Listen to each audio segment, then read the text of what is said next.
The great hall of the Zephyrian Empire was filled with sharp voices. Tall alien figures with blue skin and forearms stood around a massive table. Their leader, Commander Vex, pointed at a small blue planet on the hologram. "Look at this pathetic world," Vex said with a laugh. "The humans are weak. They have no claws like us, no thick armor on their skin. Their weapons are simple metal sticks that shoot tiny bullets." The other commanders nodded. Their red eyes glowed with hunger as they stared at Earth. "This will be over in one solar cycle," Vex declared. "Maybe less." The Zephyrian Empire. For 300 years, the Zephyrian Empire had been the terror of the galaxy. They were 8 feet tall with muscles like steel cables. Their claws could cut through metal. Their armor was harder than diamond. They had conquered 47 star systems without breaking a sweat. Every species they met did the same thing. They ran, hid, or surrendered immediately. "Tell me about these humans again," said General Crix, Vex's second in command. A small scout stepped forward, trembling. "Sir, they are very strange creatures. They fight each other constantly. They have over 200 separate nations on one planet. They waste time fighting wars over tiny pieces of land." The commanders laughed loudly. This was even better than they thought. "Perfect!" Vex slammed his 4 fists on the table. "A divided species is a weak species. They will surrender the moment they see our ships." The easy target. The scout continued his report. "Their technology is primitive, sir. They still use chemical rockets to reach space. Their fastest ships take months to travel between planets. Most of them have never even left their world." "What about their military?" asked General Crix. "Weak, sir. They fight with small bullets and explosive devices. Their largest weapons can destroy cities, but nothing more. They have never fought an enemy from space." Commander Vex's eyes gleamed. "And their resources?" "Incredible, sir. Fresh water covers most of the planet. Rare minerals everywhere. Perfect atmosphere. It will make an excellent colony world for our people." The room erupted in excited chatter. This was exactly what they needed. The Zephyrian population was growing, and they needed new worlds to settle. "How many ships should we send?" asked General Crix. Vex waved one of his 4 hands dismissively. "Why waste a full invasion fleet on these soft creatures? Send just the 7th battle group. 500 ships should be more than enough to conquer an entire planet of weaklings." The decision. The War Council agreed immediately. In their experience, overwhelming force was unnecessary against primitive species. Most civilizations surrendered the moment they saw Zephyrian ships in their sky. "When do we attack?" asked General Crix. "Immediately," Vex replied.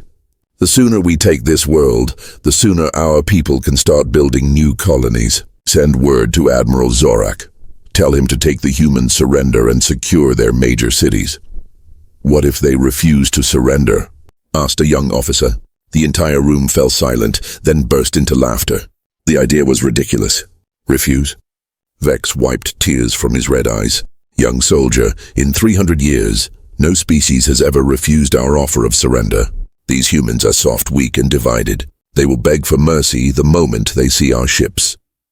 Meanwhile, on Earth, 8 light-years away, deep space monitoring stations on Earth picked up unusual signals. Strange energy signatures were moving toward the solar system at incredible speed. Dr. Sarah Martinez stared at her computer screen in the Deep Space Observatory. "These readings don't match any known natural phenomena," she whispered to herself. She immediately called her supervisor, then the military, then the United Nations. Within hours, emergency meetings were happening in every major capital on Earth. In the Pentagon, General Marcus Stone studied the data. He was an old soldier with gray hair and scars from 3 different wars. His face was calm, but his eyes were sharp. "How long until they reach us?" he asked. "Based on current speed, approximately 72 hours, sir," replied the analyst. General Stone nodded slowly. Around the room, other military leaders were already making phone calls, sending orders, activating emergency protocols. "Sir," asked a young colonel, "what are your orders?" The general was quiet for a moment. Then something strange happened. A small smile appeared on his weathered face. "Get me the president," he said calmly. "Then call every military base on the planet. Tell them we're going to Code Red." "Sir, shouldn't we try to make contact first?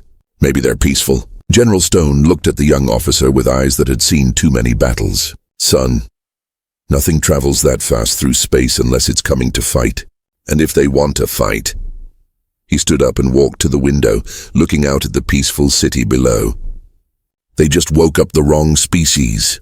The countdown begins across Earth. Something unprecedented began to happen. For the first time in human history, every nation stopped fighting each other. Ancient enemies put down their weapons and picked up their phones. Old veterans smiled grimly as they cleaned weapons they thought they'd never use again. Military bases hummed with activity. And in space, 500 Zephyrian ships continued their approach, completely confident in their coming victory. The aliens had no idea what they had just awakened. The massive Zephyrian ships appeared in Earth's sky like dark clouds. They were huge, each one the size of a city. Their hulls gleamed with alien metal, and weapons that could destroy mountains pointed down at the planet below. Admiral Zorak stood on the bridge of his flagship, looking down at Earth through the viewing screen. His forearms were crossed confidently over his chest. "Open communication channels to all major human cities," he commanded. "Let's get this over with quickly." The communication officer's fingers danced over alien controls. Soon, every television, radio, and computer screen on Earth showed the same image, Admiral Zorak's intimidating face. "Humans of Earth," his voice boomed across the planet. "I am Admiral Zorak of the Zephyrian Empire. Your world now belongs to us. Surrender immediately, and we will allow you to serve us as slaves. Resist, and we will turn your cities to ash." He paused, waiting for the usual response: fear, panic, and quick surrender. Instead, something impossible happened. The wrong response in the United Nations building. The Secretary General looked at the alien on the screen. Then he leaned forward to his microphone and spoke calmly. "Welcome to Earth, Admiral. You picked the wrong neighborhood." Around the world, similar responses came from every major government. The President of the United States said, "We've been waiting for visitors. Hope you brought your A-game." The Prime Minister of Britain simply replied, "Queue up, mate. You're not our first uninvited guests." Admiral Zorak's red eyes widened in confusion. This had never happened before. Where was the fear? Where were the tears and begging, shock and awe?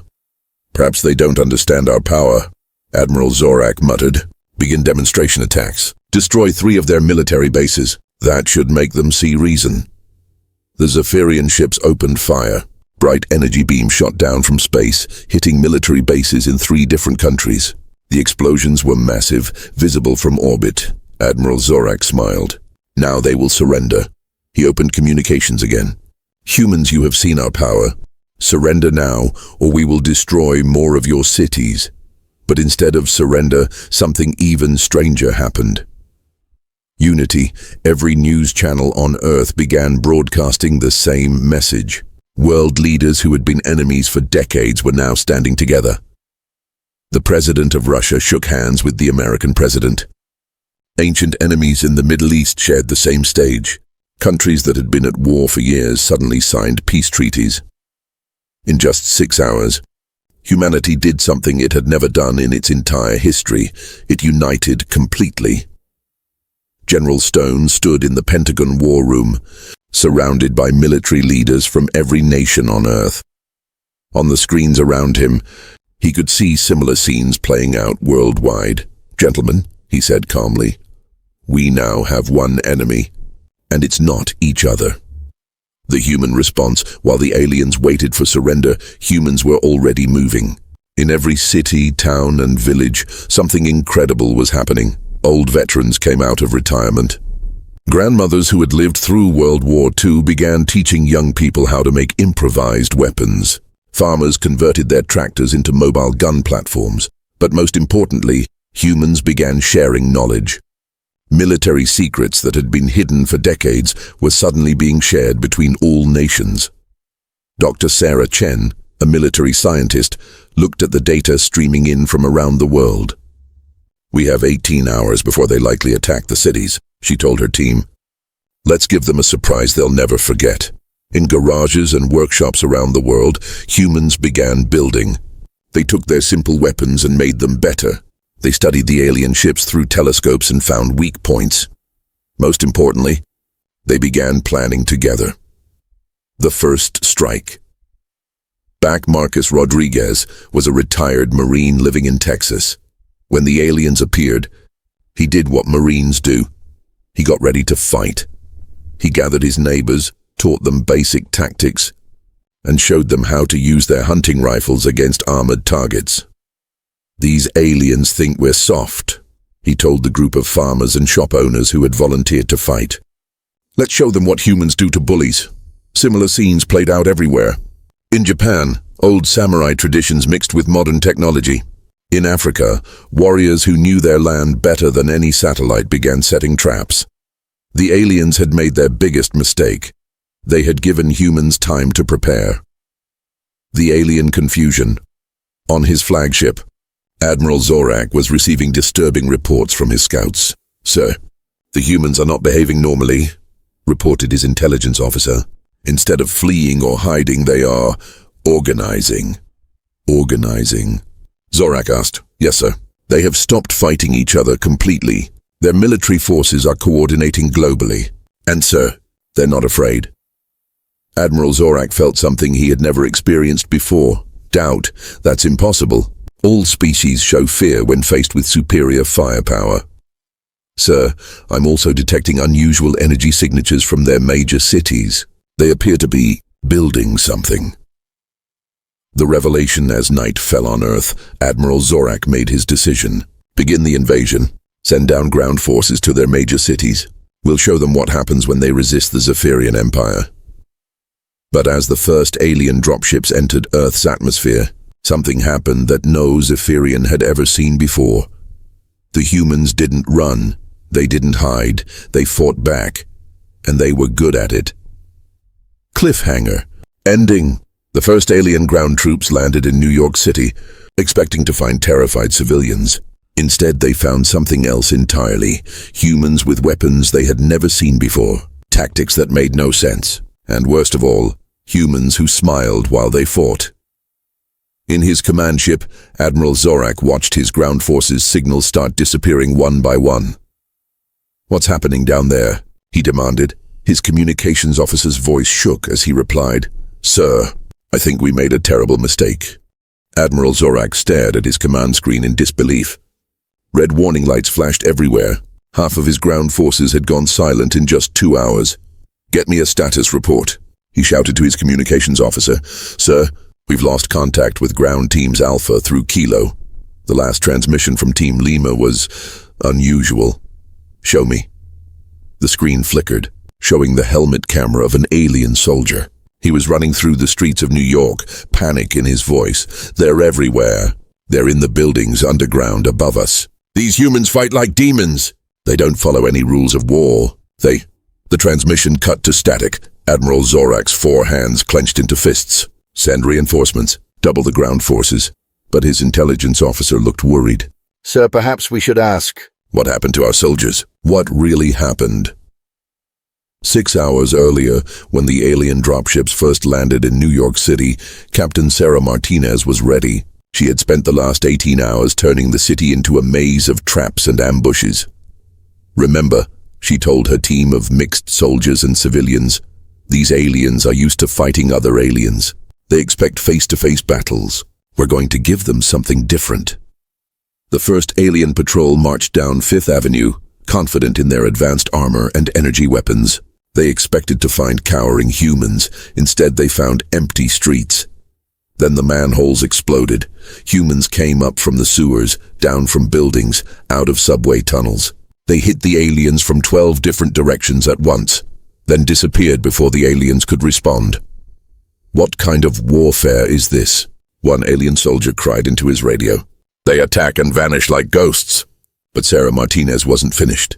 She had learned something important from studying the alien armor. It was strong, but it had weak points. And humans were very good at finding weak points. The veterans take charge in Texas.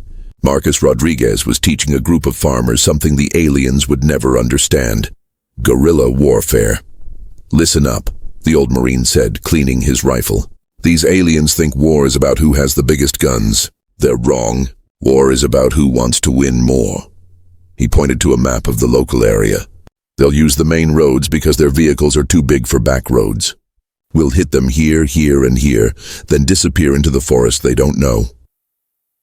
An alien patrol of 50 soldiers entered the small Texas town, expecting to find frightened farmers.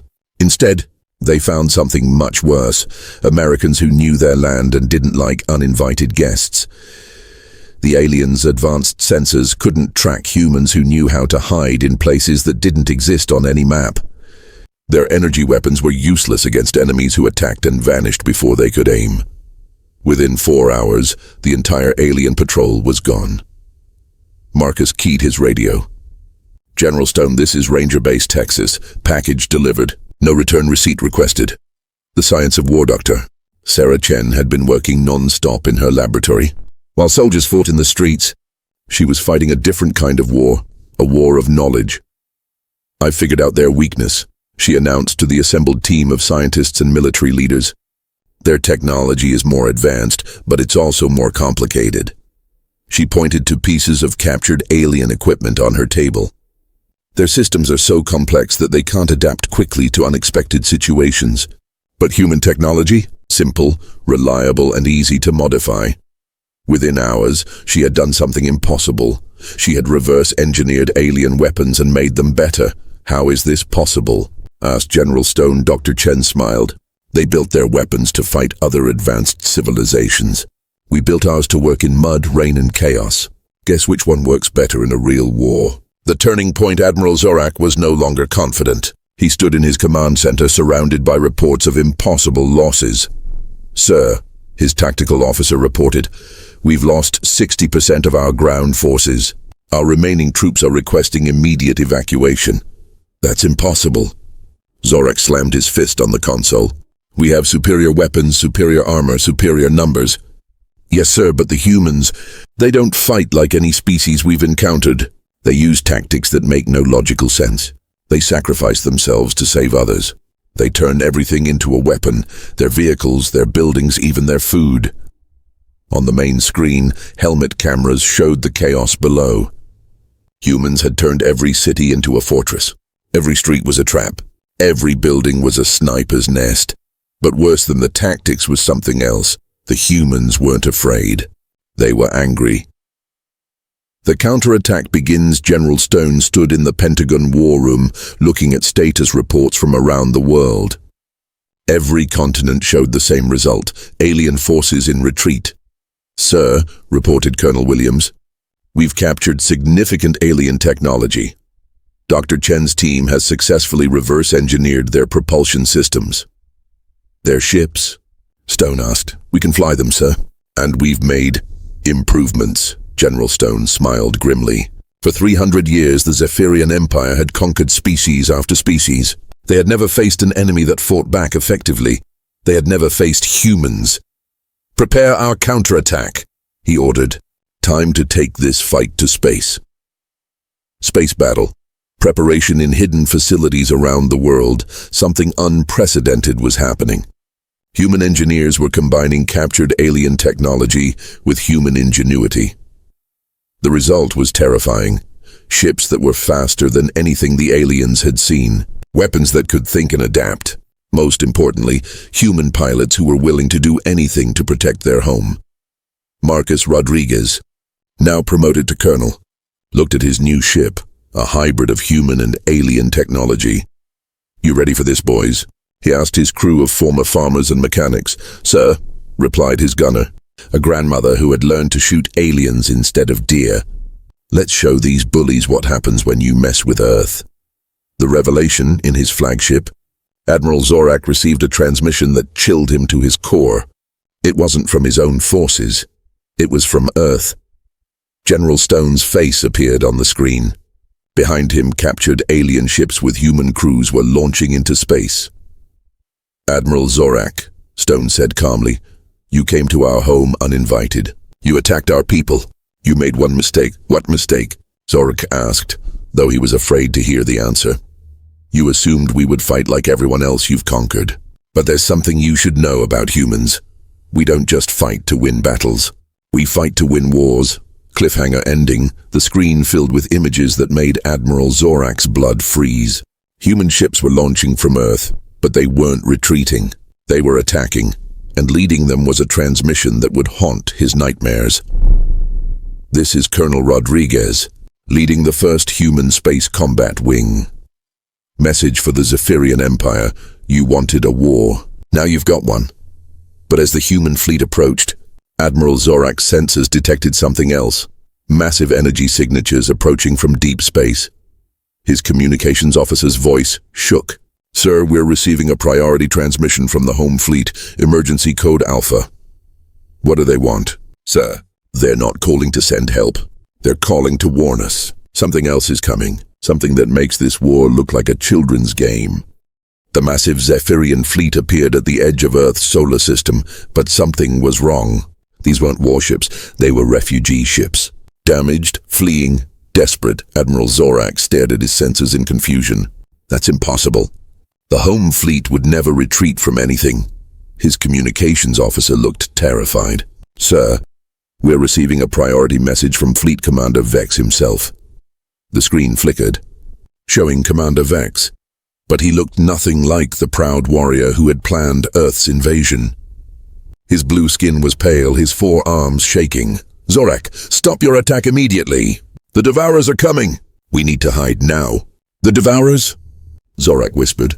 Even saying the name made his blood freeze. The truth revealed: in the Pentagon war room, General Stone watched the alien fleet's strange behavior. Instead of attacking, they were running. "Sir," reported Colonel Williams, "we're intercepting alien communications. They're not speaking to us. They're speaking to their own forces. And sir, they sound scared." Dr. Chen burst into the room, her face pale. "General, I've been analyzing the alien data we captured. There's something you need to know. These Zephyrians, they weren't trying to conquer us." "What do you mean?" Stone asked. "They were trying to hide here. Look at this." She displayed alien star charts on the main screen. Every system they've conquered was actually evacuated first. They weren't building an empire, they were running from something. The room fell silent as the implications sank in. The ancient terror in space, a small Zephyrian shuttle, approached the human fleet. Colonel Marcus Rodriguez, now commanding the Earth Defense Force, received an unexpected transmission. "Human Commander, this is Fleet Commander Vex. I request permission to speak with your leaders. We have made a terrible mistake." An hour later, Vex stood in the Pentagon, surrounded by human military leaders. The proud alien warrior looked broken. "For 1,000 years my people have run from the Devourers," he began. "They are not living beings like us. They are machines, ancient, powerful, and hungry." General Stone leaned forward. "Hungry for what?" "Everything. They consume entire star systems, planets, stars, all life. They turn matter into energy to fuel their endless expansion across the galaxy." Dr. Chen asked, "How many civilizations have they destroyed?" Vex's red eyes dimmed. "Millions. Every species does the same thing when they encounter the Devourers. They run or they die. No one has ever fought them and survived." The bigger picture Admiral Zorak, now also in the Pentagon as a reluctant ally, displayed a galactic map. Dark areas showed where the Devourers had passed. "They move in a pattern," he explained. "They consume everything in one sector, then move to the next. We calculated they would reach this sector in 50 years. We thought we had time to find new hiding places." "But something changed?" asked General Stone. "Yes. 3 solar cycles ago, they accelerated. Our scientists believe they detected something that attracted them to this region faster." Sarah Martinez, now promoted to general, studied the map. "What could attract them here?" Vex and Zorak exchanged worried glances. "Resistance. The Devourers prioritize systems where they detect organized resistance. They have learned that civilizations which fight back are more dangerous if left alone." "So they're coming here because we fought you?" Marcus asked. "Exactly. Our war with you has drawn their attention. They will be here in days, not years." The impossible choice. The room fell silent as humans processed this information. They had just won their first interstellar war, only to learn a much worse enemy was coming. "What are our options?" General Stone asked. Vex shook his head sadly. "There are no options. Every civilization that has tried to fight the Devourers has been erased from existence. The only survival strategy is to run and hide." "How long do we have?" Dr. Chen asked. Based on current sensor data, approximately 72 hours before their advanced scouts arrive, Admiral Zorak replied. Sarah Martinez stood up. Then we have 72 hours to figure out how to do something no one has ever done before. Which is? Vex asked.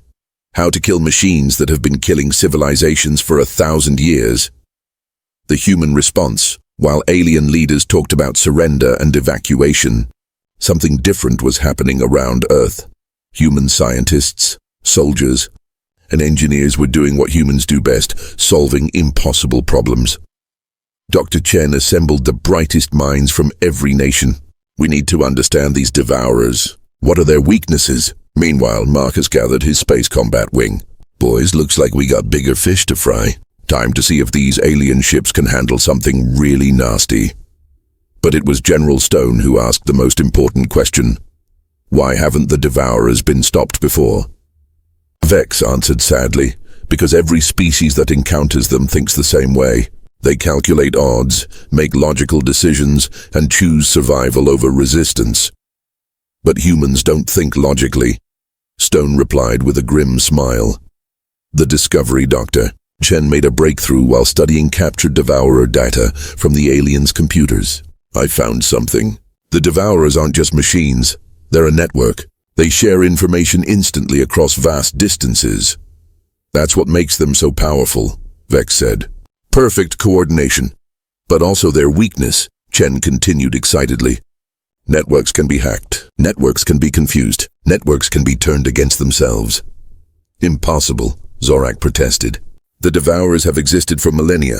If they could be hacked, someone would have done it. Dr. Chen smiled. That's where you're wrong.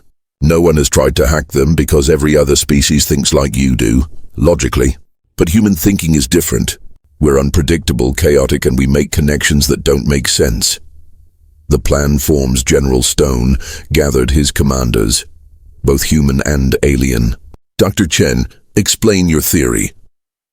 The devourers process information based on predictable patterns. But human neural networks work differently. If we can interface human consciousness with their network, we might be able to introduce chaos into their system. That's suicide, Vex protested. The mental strain would kill any organic being. Maybe, Stone agreed. But it's better than extinction, Marcus stepped forward. General, my pilots are ready. If Dr. Chen can build this interface, we'll deliver it to their command ship. It's a one-way trip, Chen warned. Whoever interfaces with their network won't survive the process. The room was quiet for a moment. Then Marcus smiled. Ma'am, we're humans. Dying for something important is what we do best. The final preparations, Earth's defenders prepared for the impossible. Long-range sensors detected the first Devourer scouts entering the solar system. They were massive, ships the size of moons, dark as space itself. But for the first time in galactic history, they weren't facing a species that would run. They were facing humans, and humans had spent 3 days doing something no other species had ever tried, preparing to fight the unbeatable. Cliffhanger ending. The first Devourer scout ship appeared near Pluto, its sensors scanning the inner solar system. Its mechanical consciousness detected the expected response: fear, panic, and preparation for evacuation. But then it detected something else. Something that had never appeared in its vast database of conquered civilizations. The organic beings in this system weren't running. They weren't hiding. They were coming straight at it. For the first time in 1,000 years, a devourer experienced something like confusion. This did not match any known behavioral pattern. In the Pentagon, General Stone gave his final order. All units, this is command. Operation Impossible is a go. Show these machines what happens when they threaten Earth. Sir, asked Sarah Martinez, what if we fail? Stone looked out the window at the blue sky his species had always called home. Then we fail fighting, and that's more than anyone else ever gave them. The Devourer main fleet emerged from hyperspace like a nightmare made real. Hundreds of ships, each one the size of Earth's moon, their black hulls absorbing all light. They moved in perfect formation, their mechanical minds calculating the fastest way to consume the solar system. On the lead ship's bridge, the Prime Devourer processed the data. This system contained standard organic life, fear patterns, evacuation attempts, desperate surrender broadcasts. It would be consumed within one solar cycle. But then something appeared on its sensors that had never existed in its 1,000-year database. The organic beings were not running. They were attacking. All human and Zephyrian forces, came the transmission from Earth. This is General Stone. Today, we make history. Today we show the galaxy that some things are worth dying for. The battle begins. Colonel Marcus Rodriguez led the first wave, a mixed fleet of human and Zephyrian ships. Behind him flew pilots from every nation on Earth and aliens who had chosen to fight rather than run.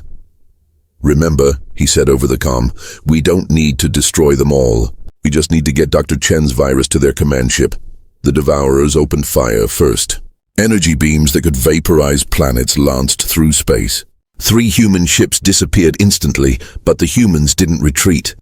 They did something the Devourers had never encountered. They flew straight into the enemy fire, using their smaller ships like guided missiles.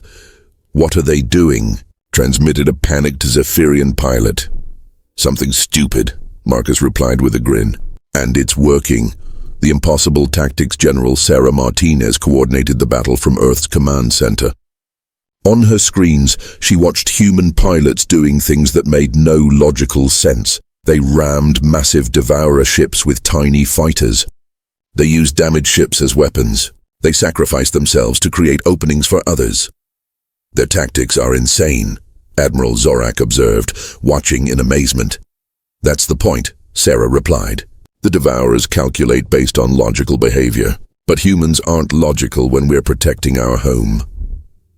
One human pilot, his ship heavily damaged, broadcast his final message. "Tell my wife I took 3 of the big ones with me." His ship exploded against a Devourer destroyer, creating a gap in their formation. Immediately, 10 more human ships poured through the gap. Dr. Chen's moment, in her laboratory ship, Dr. Chen was making final preparations for the virus upload. The device looked simple, just a modified alien communication array connected to human neural interfaces. "Are you sure this will work?" asked her assistant, trembling. "No," Chen admitted. "But it's our only chance." The Devourers process information in predictable patterns. Human consciousness is chaotic, creative, unpredictable. If I can inject human thought patterns into their network, it will kill you, the assistant said. Chen looked out the porthole at the battle raging in space. Human ships were dying to give her this chance. Then I better make it count. The network hack Marcus's strike force fought through waves of Devourer fighters. Half his ships were gone, but they had reached their target, the massive command ship at the center of the enemy fleet. "Dr. Chen, we're in position," he transmitted. "But we can't hold this position long." "Understood. Beginning upload now." Chen placed the neural interface on her head and activated the connection. Immediately, her consciousness was pulled into the Devourer network. She found herself in a vast digital space, surrounded by the cold logic of a 1,000-year-old machine intelligence. The Devourer's collective mind was like a perfect crystal, beautiful, flawless, and utterly predictable. "What is this?" The Prime Devourer's voice echoed through the network. "You are organic. You cannot exist here." "You're right," Chen replied, her human consciousness burning like a star in the machine darkness. "I can't exist here, but I can do something else."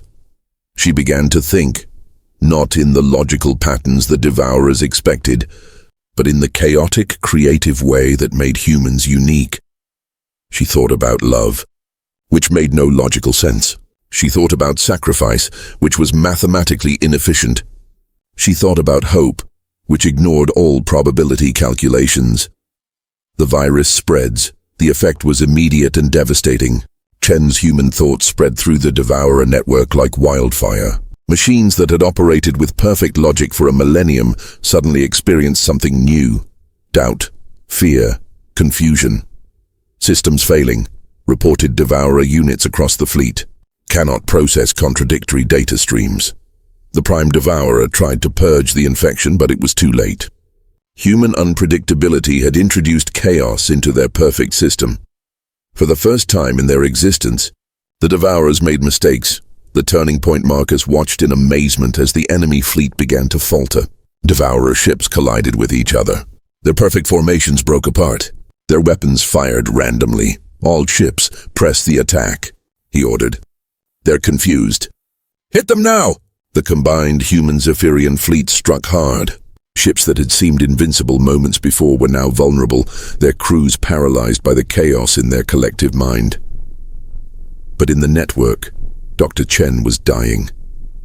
The strain of interfacing with the alien system was burning out her human brain.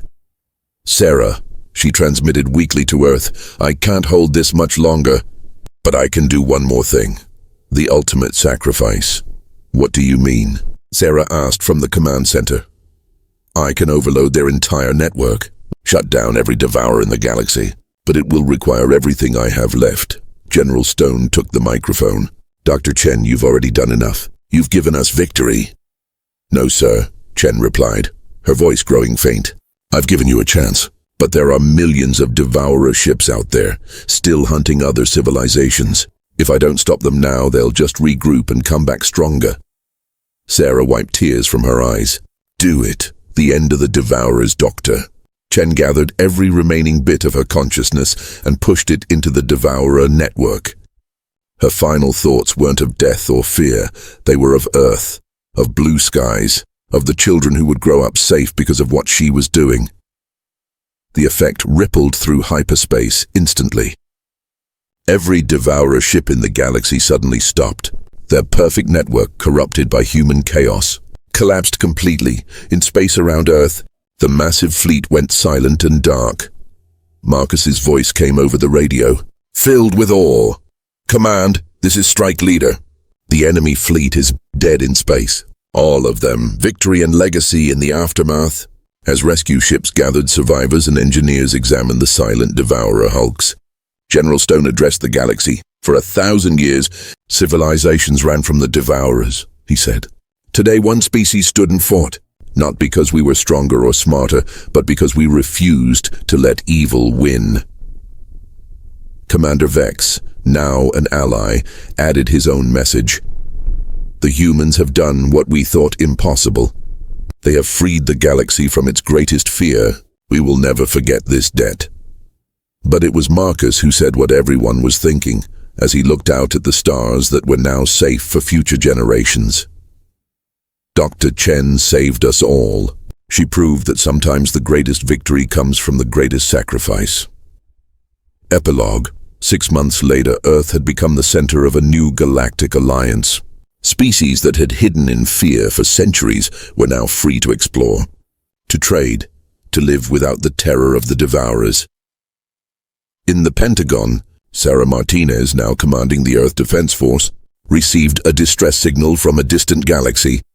General, her communications officer reported, it's from a species called the Centaurians. They're under attack by something called the Harvesters. Sarah smiled grimly. Prep the fleet.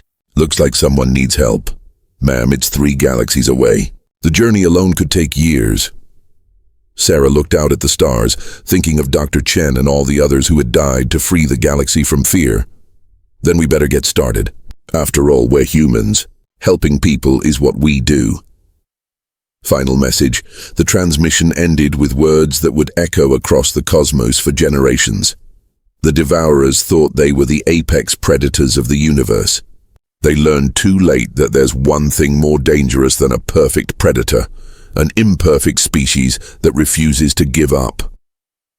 Humanity didn't just win a war. We showed the galaxy what freedom looks like. And we're just getting started. The end.